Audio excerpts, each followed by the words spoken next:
अस्सलामु अलैकुम प्यारे बच्चों,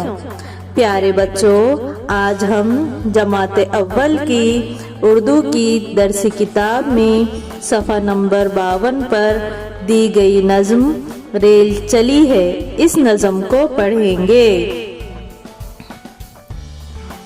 रेल चली है छुक छुक छुक, स्टेशन आया रुक रुक रुक, एक तारा बोले तुन तुन तुन, क्या कहता है सुन सुन सुन।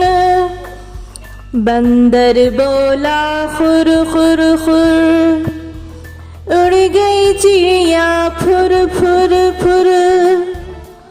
मुर्गी बोली कुट कुट कुट, हुआ सवेरा उठ उठ उठ।